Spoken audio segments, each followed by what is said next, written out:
जय श्री कृष्णा। राधे राधे। आप सभी को पौष मास के 20वें दिन की ढेरों शुभकामनाएं। प्रिय दर्शकों, आप सुन रहे हैं पौष मास महात्म्य और आज पौष मास महात्म्य का 20वां दिन है। देखिए, आपने अभी तक सुना कि जब श्री सूत जी महाराज नैमिषारण्य में पहुँचे तो सभी नैमिषारण्य में एकत्रित 88,000 ऋषियों ने उनसे पूछा कि हे प्रभु, हे सूत जी महाराज, मनुष्यों का उद्धार करने वाले पौष मास महात्म्य का वर्णन कीजिए, राम सेतु की महिमा का वर्णन कीजिए, राम सेतु और सेतु महात्म्य क्या है उसका वर्णन कीजिए। तब श्री सूत जी महाराज ने उन सभी ऋषियों से कहा कि ठीक है, मैं आप सबको बताता हूँ। और फिर उन्होंने सुनाना आरंभ किया। अब सूत जी के द्वारा सुनाया जाने वाला हर आख्यान महत्वपूर्ण होता है और इसीलिए यह महात्म्य भी बहुत महत्वपूर्ण है। इसका वर्णन स्कंद पुराण में आता है। स्कंद पुराण से यह महात्म्य लिया गया है। तो देखिए, प्रथम अध्याय में राम सेतु की महिमा सुनाई गई। फिर भगवान ने वर्णन किया कि वहाँ पर 24 अन्य तीर्थ है जो बड़े महत्वपूर्ण है और अब हम उनका एक एक करके वर्णन सुन रहे हैं। और पिछले अध्याय में आपने अगस्त्य कुंड का महात्म्य सुना और आज आप उससे आगे का वृत्तांत, आगे की कथा सुनेंगे जिसमें पावन पुनीत सर्वशक्तिशाली रामकुंड की महिमा का वर्णन आएगा। रामकुंड की महिमा जब वर्णित की जाएगी तो उसमें धर्मपुत्र और उसके द्वारा जो झूठे वचन दिए गए थे उनके प्रायश्चित के लिए क्या कर्म किए गए वह कथा भी आएगी। यह बड़ा ही उत्तम और पुण्यदायी वृत्तांत है। इसके श्रवण करने मात्र से ही मनुष्य के बड़े बड़े पाप नष्ट हो जाते हैं, ऐसा श्री सूत जी महाराज कहते हैं। तो आज का यह अध्याय आरंभ करने से पहले मैं आप सबसे निवेदन करूंगी कि यह पौष मास महात्म्य का पवित्र वीडियो है, तो कृपया इसे लाइक जरूर कर दीजिएगा और भगवान नारायण की कृपा पाने के लिए कमेंट बॉक्स में जय श्री हरि भी जरूर लिखिएगा और अगर चैनल पर नए हैं तो सब्सक्राइब भी कर दीजिएगा। तो आइए आज का यह अध्याय आरंभ करते हैं। तो बोलिए प्रेम से गुरुदेव महाराज की जय। प्रथम पूज्य श्री गणेश भगवान की जय, श्री विष्णु भगवान की जय। और अब हम यह अध्याय शुरू करते हैं। तो श्री सूत जी महाराज कहते हैं कि अगस्त्य तीर्थ में पवित्र स्नान करने के बाद व्यक्ति जो तीर्थ यात्री है, तीर्थ यात्रा के लिए गया है, उसको पापों से मुक्ति पाने के लिए पुण्यमयी रामकुंड में स्नान करना चाहिए। हे श्रेष्ठ ऋषियों, रघुनाथ सरस सरोवर पुण्यदायी और पापों का नाश करने वाला है। रघुनाथ सरस सरोवर के तट पर किया गया यज्ञ अल्पदान होने पर भी पूर्ण लाभ प्रदान करता है। इसी प्रकार वेदों का अध्ययन और मंत्रों का जप भी पुण्य प्रदान करता है। श्री सूत जी महाराज कहते हैं कि जो इस राम सरोवर पर जाता है और वहाँ थोड़ा सा भी दान कर देता है ना, तो उससे भी लाभ पूरा मिलता है। कुछ मालाएं फेर लीजिए भगवान के नाम की, उसमें भी जो पुण्य है वह पूरा मिलता है, क्योंकि यह स्थान ही इतना महत्वपूर्ण है, यह तीर्थ ही इतना महत्वपूर्ण है, इस तीर्थ का फल ही इतना महत्वपूर्ण है। इस तीर्थ के किनारे पर बैठकर आप जो भी जप तप पूजा पाठ करेंगे उसका फल अनंत गुना हो जाएगा। हे श्रेष्ठ ऋषियों, रघुनाथ सार सरोवर पुण्यदायी और पापों का नाश करने वाला है। हे ऋषियों, रघुनाथ सार नदी के किनारे वेदों के ज्ञाता ब्राह्मणों को मुट्ठी भर प्रसाद भी अर्पित करने से अनंत लाभ होगा। कहते हैं कि यह स्थान इतना महत्वपूर्ण है कि यदि आप किसी ब्राह्मण को यहाँ एक मुट्ठी अनाज भी दे दोगे तो वह एक मुट्ठी अनाज ही आपके लिए बहुत अधिक पुण्य अर्जित कर लेगा। हे श्रेष्ठ ऋषियों, मैं आपको राम तीर्थ से संबंधित एक अत्यंत ही पुण्यकारी कथा सुनाता हूँ। यह सभी पापों का नाश करती है। और फिर सूत जी महाराज बोले कि इस कथा को श्रवण करने से तुम्हें इस तीर्थ की महिमा और इस तीर्थ पर किए जाने वाले जप तप और दान की महिमा का आभास होगा। और फिर उन्होंने यह कथा सुनाना आरंभ किया। श्री सूत जी महाराज बोले कि सुतीक्षण नामक एक महान ब्राह्मण थे। वे एक संयमी ऋषि थे। वे ऋषि अगस्त्य के शिष्य थे। वे हमेशा भगवान राम के कमल जैसे चरणों का ध्यान करते थे। उन्होंने रामचंद्र सर नामक एक झील के किनारे बहुत ही कठोर तपस्या की थी। उन्होंने श्री रामचंद्र को अधिष्ठाता मानकर 6 अक्षरों वाले मंत्र का जप किया था। वे प्रतिदिन पूर्ण एकाग्रता से इस उत्तम मंत्र का 5000 बार जप करते थे। वे नियमित रूप से रघुनाथ सरोवर के जल में स्नान करते थे। वे केवल भीख मांग कर प्राप्त भिक्षा ही खाते थे। उन्होंने अपने आहार को अत्यंत संयमित रखा था। उन्होंने क्रोध और अपनी वासनाओं पर विजय प्राप्त कर ली थी। हे श्रेष्ठ ब्राह्मणों, सुतीक्षण ने इस प्रकार दीर्घ काल तक ऐसा ही किया। वे सदा अपने हृदय में राम का ध्यान करते थे। वे अत्यंत भक्ति से सीता के साथ भगवान रामचंद्र की स्तुति किया करते थे और इस प्रकार भगवान रामचंद्र की स्तुति करते हुए, उनका भजन करते हुए, उनकी तपस्या करते हुए उन्होंने एक लंबा समय इस सरोवर के किनारे पर व्यतीत कर दिया। सुतीक्षण भगवान रामचंद्र की स्तुति करते हुए कहते थे कि हे जानकी के स्वामी, आपको मेरा प्रणाम है। हे हनुमान के प्रिय स्वामी, आपको नमस्कार है। हे ऋषि कौशिक, विश्वामित्र की यज्ञ की रक्षा करने में तत्पर रहने वाले स्वामी, आपको प्रणाम है। हे कौशल्या के पुत्र, आपको नमस्कार है। विश्वामित्र के प्रिय राजकुमार, आपको प्रणाम है। हे अमरजनों द्वारा पूजित स्वामी, हर के धनुष को तोड़ने वाले स्वामी, आपको प्रणाम है। हे महान राजा, हे मारीच का वध करने वाले, हे ताड़का का नाश करने वाले, हे राक्षस कंवद के शत्रु, हे हरि, हे दशरथ के पुत्र, आपको प्रणाम है। जमदग्नि के पुत्र को जीतने वाले, आपको प्रणाम है। खर का नाश करने वाले, आपको प्रणाम है। सुग्रीव के स्वामी, आपको प्रणाम है। बाली का वध करने वाले, विभीषण के भय और कष्ट को दूर करने वाले और पापों का नाश करने वाले भगवान, आपको मेरा प्रणाम है। हे भरत के बड़े भाई, अहिल्या के दुखों का नाश करने वाले, आपको प्रणाम है। सागर के अहंकार को दूर करने वाले को नमस्कार है और उस पर सेतु का निर्माण करने वाले को प्रणाम है। मोक्षदाता ब्रह्मा को प्रणाम है। हे लक्ष्मण के बड़े भाई को, आपको प्रणाम है। राक्षसों का नाश करने वाले, आपको नमस्कार है। रावण का नाश करने वाले, आपको प्रणाम है। धनुष बाण धारण करने वाले, आपको प्रणाम है। सभी की रक्षा करने वाले भगवान, आपको प्रणाम है। और इस प्रकार ऋषि सुतीक्षण प्रतिदिन भगवान राम की स्तुति करते थे। रामचंद्र पर एकाग्र मन लगाकर वे अपना समय आनंद पूर्वक व्यतीत करते थे। भगवान राम के 6 अक्षरों वाले मंत्र का बार बार जप करने पर, इस प्रार्थना के माध्यम से रामचंद्र की स्तुति करने और प्रतिदिन रघुनाथ सरस झील में स्नान करने से,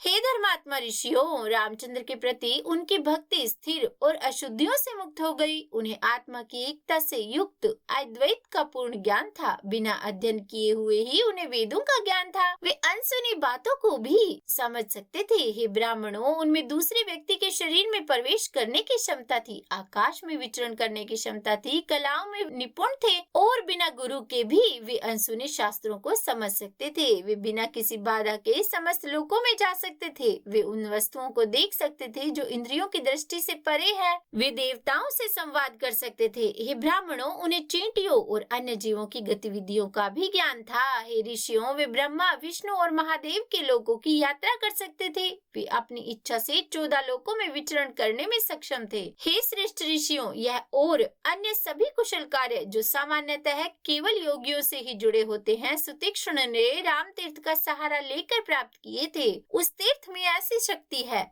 कि वह बड़े से बड़े पापों का नाश कर देती है। तो इस प्रकार ऐसी अद्भुत शक्तियाँ उन्हें केवल राम सरोवर पर स्नान करके और जप करके ही प्राप्त हुई थी। श्री सूत जी महाराज कहते हैं कि यह तीर्थ महान सिद्धियाँ प्रदान करता है, यह पुण्यदायी है, यह अकाल और आकस्मिक मृत्यु को भी रोकता है, यह मनुष्य को सांसारिक सुख और मोक्ष प्रदान करता है, यह नरक की यातनाओं का नाश करता है, यह भगवान राम के प्रति निरंतर भक्ति प्रदान करता है, यह सांसारिक अस्तित्व का नाश करता है। रघुवंश के वंशज ने इसके तट पर महान लिंग स्थापित किया और संसार को आशीर्वाद देने की इच्छा से इसकी पूजा की। अत्यंत पुण्यदायी राम तीर्थ में स्नान करने और उस लिंग के दर्शन करने से मनुष्य मोक्ष भी प्राप्त कर सकते हैं। अन्य उपलब्धियों की तो बात ही क्या है। तो प्रिय भक्तों, श्री सूत जी महाराज कहते हैं कि पूर्व समय में युधिष्ठिर ने वहाँ स्नान किया था और भगवान शिव के दर्शन किए थे। वे तात्कालिक रूप से असत्य के उच्चारण से उत्पन्न होने वाले दोषों से मुक्त हो गए थे।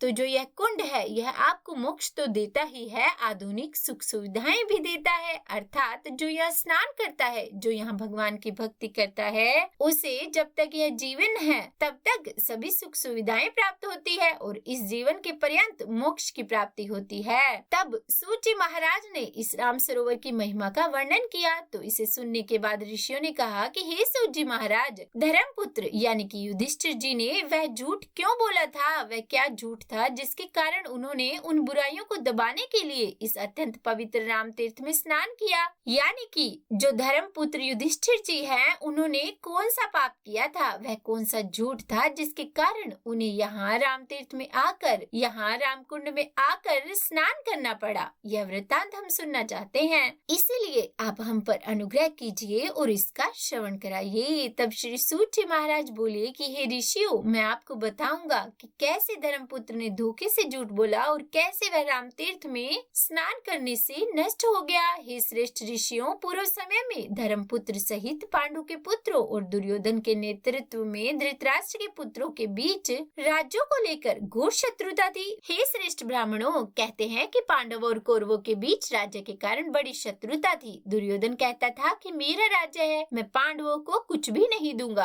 पांडव कहते थे कि यह हमारे अधिकारों का हनन है, तो इसीलिए दोनों एक दूसरे के शत्रु थे। हे श्रेष्ठ ऋषियों, वे कुरुक्षेत्र में एक विशाल सेना के साथ एकत्रित हुए। वे महान योद्धा थे जो युद्धों से कभी पीछे नहीं हटते थे। उन्होंने आपस में युद्ध किया। 10 दिनों तक युद्ध करने के बाद गंगा का पुत्र अर्थात भीष्म जमीन पर गिर पड़े और फिर 5 दिनों तक महान बलवान और वीर गुरु द्रोण ने धृष्टद्युम्न से युद्ध किया।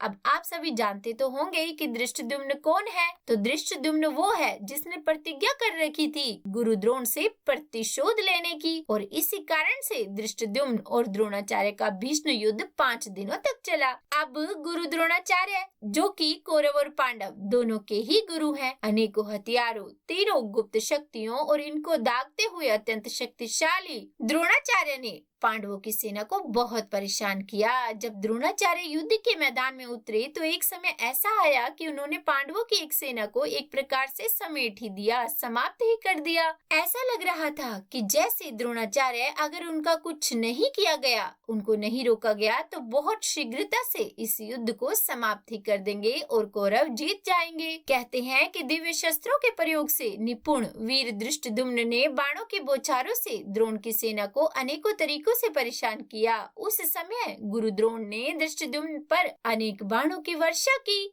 तब कुंती पुत्रों की सेना द्रोण के बाणों से अत्यधिक पीड़ित हो गई। हे श्रेष्ठ ऋषियों, वे अपने भीष्म युद्ध में सभी दिशाओं में भाग गए। तब रथों में श्रेष्ठ योद्धा अर्जुन द्रोण से युद्ध करने के लिए आए। जब अर्जुन ने देखा कि उनकी जो सेना है वह तितर बितर हो गई है द्रोणाचार्य के प्रहारों से, तो सेना का मनोबल ना टूट जाए, सेना उठ के भाग न जाए, तो इसीलिए अंत में स्वयं अर्जुन द्रोणाचार्य से युद्ध करने के लिए आ गए। आकाश पूरी तरह से उन देवताओं से भर गया। सभी देवगण द्रोणाचार्य और अर्जुन के बीच युद्ध को देखने के लिए आए, जो युद्ध कौशल में समान रूप से कुशल थे। हे श्रेष्ठ ऋषियों, पृथ्वी पर ऐसी कोई वस्तु नहीं जिसकी तुलना द्रोण और अर्जुन के युद्ध से की जा सके। उस समय युद्ध एक गुरु और उनके शिष्य के बीच था, जो समान रूप से क्रोधित भी थे। द्रोण और अर्जुन के बीच का युद्ध केवल द्रोण और अर्जुन के बीच के युद्ध के समान था। द्रोण ने अर्जुन के महान शौर्य की मानसिक रूप से सराहना की और सम्मान भी किया। तब गुरु द्रोण ने अपने प्रिय बलवान शिष्य अर्जुन से बचकर पांचाल की सेना से युद्ध किया। जब दोनों में भीषण संग्राम हुआ तो द्रोणाचार्य ने सोचा, इसके साथ उलझ के क्यों समय बर्बाद किया जाए, और वे आगे निकल गए और आगे जाकर पांचाल नरेश की जो सेना थी उस पर प्रहार करना शुरू कर दिया। वहां युद्ध में द्रोणाचार्य ने 2,10,000 राजाओं को उनके हाथियों और घोड़ों सहित मार डाला, जिससे धृष्टद्युम्न अत्यंत क्रोधित हो गए और उन्होंने द्रोण पर बाणों की बौछार कर दी। द्रोणाचार्य ने एक धार वाला भाला उठाया और धृष्टद्युम्न पर वार किया। उस लड़ाई के दौरान उसने आग की लपटों के समान तीव्र बाणों से उसे भेद डाला। बाणों से घायल होकर धृष्टद्युम्न पीछे हटने लगा। तब भीम धृष्टद्युम्न के पास गए, जिनके पास रथ नहीं था। उन्होंने उसे अपने रथ में बिठाया और द्रोणाचार्य से इस प्रकार कहा कि कुछ नीच ब्राह्मण हैं, वे अपने जातिगत कर्तव्यों से संतुष्ट नहीं है और उन्होंने शस्त्र यंत्रों का अभ्यास कर लिया है। यदि वे निर्दय न होते तो युद्ध में अनेक राजा मारे न जाते। स्मृतियों में कहा गया है कि अहिंसा ब्राह्मणों का सबसे बड़ा गुण है। शिकारी जैसे कबीले अपनी पत्नियों और बच्चों की रक्षा के लिए हिंसा और दूसरों दूसरों को चोट पहुंचाने का सहारा लेते हैं, अपने इकलौते पुत्र की खातिर आप युद्ध के मैदान में डटे हैं और अनेकों राजाओं को आपने मार डाला है। हे ब्राह्मण, आपका वह पुत्र भी युद्ध के मैदान में मारा गया है, फिर भी आप तनिक भी लज्जित नहीं है और न ही शोकग्रस्त है। भीम ने कहा कि हे द्रोण, यूं तो आप ब्राह्मण हैं और ब्राह्मण का कर्तव्य युद्ध लड़ना नहीं। ब्राह्मण तो शांति प्रिय होते हैं, अहिंसा के समर्थक होते हैं, पर क्योंकि आप पुत्र मोह में पड़े थे, आपको अपने पुत्र के भविष्य की चिंता थी, आपको उसे राजपथ दिलवाना था, अतः आपने युद्ध किया। पर क्या आपको तनिक लज्जा नहीं आ रही? क्या आप शोक में नहीं डूब रहे क्योंकि आपके पुत्र की तो मृत्यु हो चुकी है? क्या आप तनिक भी शोकग्रस्त नहीं है? अपने पुत्र की मृत्यु हो जाने के बाद जब भीम ने इस प्रकार से कहा तो द्रोणाचार्य को विश्वास ही नहीं हुआ कि ऐसा कैसे हो सकता है और उनका पुत्र अश्वत्थामा कैसे मारा जा सकता है। उन्हें विश्वास था कि भीम झूठ बोल रहे हैं और उन पर कोई प्रभाव नहीं पड़ा। वे युद्ध करते रहे। तब भगवान श्री कृष्ण ने सोचा कि अगर आज गुरु द्रोण को नहीं रोका गया तो निश्चित ही आज शाम तक युद्ध समाप्त कर देंगे। और उन्होंने महाराज युधिष्ठिर से कहा कि आप सत्यवादी है और यदि आप कहेंगे तो निश्चित ही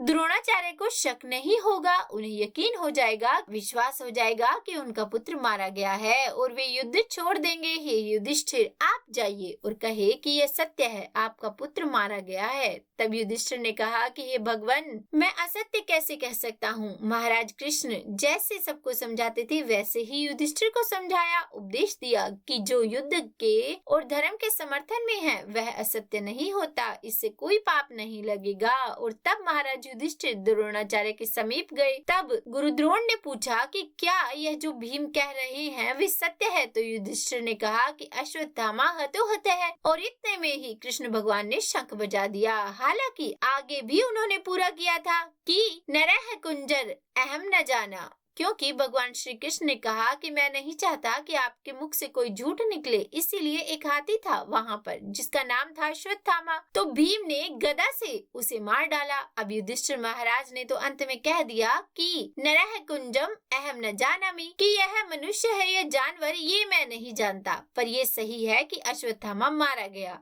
तो अब क्योंकि कृष्ण भगवान ने उसी समय शंख बजा दिया, तो जो युधिष्ठिर ने बोला कि नरह कुंजम अहम न जानामि, यह गुरु द्रोण को सुनाई ही नहीं दिया। उन्हें सिर्फ इतना ही सुना कि अश्वत्थामा मारा गया। तो गुरु द्रोणाचार्य ने उसी समय अपने हथियार डाल दिए और वे शोकग्रस्त हो गए। तब भगवान श्री कृष्ण ने कहा कि यही अवसर है। युधिष्ठिर से भीम के वचन सत्य जानकर उन्होंने अपने शस्त्र त्याग दिए और रथ में गिर पड़े। और फिर प्रिय भक्तों, योग की ज्ञाता द्रोणाचार्य ने आमरण अनशन किया, यह जानकर कि यह अच्छा अवसर है। धृष्टद्युम्न जिनके हाथ में तलवार थी द्रोणाचार्य के पास गए और उनका सिर काटने के लिए उन पर टूट पड़े। यद्यपि अर्जुन और अन्य लोगों ने उन्हें रोका, फिर भी वे उनका सिर काटने के लिए दौड़ गए और योग के ज्ञाता होने के कारण द्रोण के सिर से एक प्रचंड ज्वाला आकाश की ओर उठी। युद्ध के मैदान में श्री कृष्ण, अर्जुन, कृपाचार्य, धर्मपुत्र और अन्य लोगों ने इसे देखा। धृष्टद्युम्न ने गुरु द्रोण के शरीर से उनका सिर काट दिया, जिससे उनका जीवन वध हो गया। और जब भारद्वाज अर्थात गुरु द्रोण युद्ध में मारे गए तो हे श्रेष्ठ ऋषियों, कौरव भय से भाग गए और पांडव, धृष्टद्युम्न और अन्य सभी बहुत प्रसन्न हुए सेना को भागता देखकर। गुरु द्रोण के पुत्र ने दुर्योधन से पूछा कि हे राजा, सेना का इस प्रकार भागने का कारण क्या है? सेना क्यों भाग रही है? इसने अस्त्र क्यों त्याग दिए हैं? तब राजा दुर्योधन स्वयं यह बात बताने में असमर्थ थे। उन्होंने कृपाचार्य से युद्ध में गुरु द्रोण की मृत्यु की घोषणा करने का आग्रह किया। उस समय कृपाचार्य ने अपने गुरु की मृत्यु की सूचना गुरु द्रोण के पुत्र को दी। कृपाचार्य ने कहा कि हे अश्वत्थामा, तुम्हारे शक्तिशाली पिता ने युद्ध के मैदान में सैकड़ों शत्रुओं को अपने ब्रह्मास्त्र से मारकर यमलोक भेज दिया। हे महान ब्राह्मण, उनकी अदम्य वीरता देखकर तर्क शास्त्र में निपुण केशव ने पांडवों से ये शब्द कहे। केशव ने कहा कि हे पांडवों, युद्ध में अजय द्रोण को परास्त करने का एक ही उपाय है। यदि कोई प्रामाणिक और सत्यवादी व्यक्ति ये कह दे कि हे द्रोण, युद्ध में आपका पुत्र अश्वत्थामा मारा गया, तो द्रोण तुरंत ही अपने शस्त्र त्याग कर युद्ध विमुख हो जाएंगे। इसीलिए धर्मराज को अब ये झूठी घोषणा करने को कहा गया, अन्यथा युद्ध में निपुण द्रोण को पराजित नहीं किया जा सकता था। तो यदि धार्मिक साधनों से शत्रु को परास्त करना संभव ना हो तो अधार्मिक साधनों का सहारा लेकर भी शत्रु को जीता जा सकता है। केशव की ये बातें सुनकर कुंती के पुत्र भीम तुम्हारे पिता के पास गए और उन्हें ये झूठे शब्द बोले कि हे द्रोण, अश्वत्थामा युद्ध में मारा गया है, वह गिर पड़ा है। द्रोणाचार्य ने उन शब्दों को सत्य नहीं माना तो संतुष्ट न होकर गुरु द्रोण धर्मपुत्र युधिष्ठिर के पास आए और इस प्रकार से बोले कि हे धर्मपुत्र, क्या मेरा पुत्र अश्वत्थामा युद्ध में मारा गया है? आप ही बताइए, आप सत्यवादी माने जाते हैं। तो धर्मपुत्र झूठ बोलने से भयभीत था, साथ ही वह शत्रु पर विजय प्राप्त करने के लिए उत्सुक भी था। उसका मन व्याकुल होने लगा कि अब मुझे क्या करना चाहिए। तो उसने सोचा कि भीम द्वारा मारे गए अश्वत्थामा नामक हाथी को देखकर धर्मपुत्र ने द्रोण से ये कपटपूर्ण शब्द कहे, महान अश्वत्थामा आज युद्ध में भीम द्वारा मारा गया।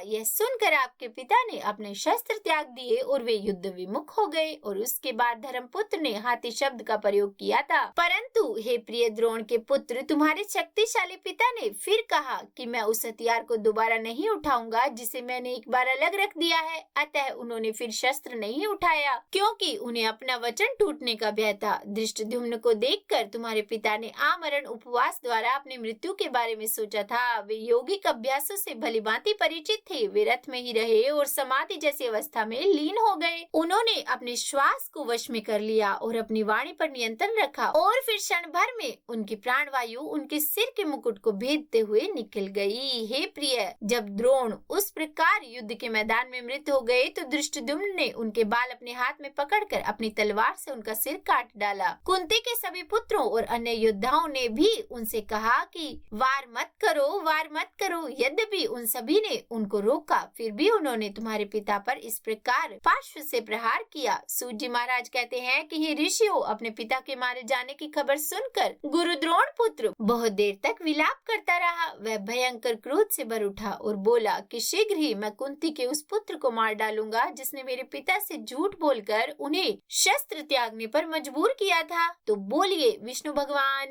की जय। इसी के साथ आज का यह अध्याय यही पूर्ण होता है। कल हम इससे आगे का वृत्तांत सुनेंगे जिसमें वर्णन आएगा कि किस प्रकार से कुंती पुत्र युधिष्ठिर यहाँ स्नान के लिए आए, क्या उन्होंने कर्म किए और कैसे उन्हें इस पाप से मुक्ति मिली। तो उम्मीद करती हूँ आज की यह कथा आपको पसंद आई होगी। अगर अच्छी लगी हो वीडियो तो लाइक एंड शेयर कीजिएगा और चैनल पर नए हैं, सब्सक्राइब नहीं किया है तो सब्सक्राइब भी कर ही दीजिएगा। और हाँ, कमेंट बॉक्स में जय श्री हरि जरूर लिखिएगा। तो बोलिए जय श्री हरि।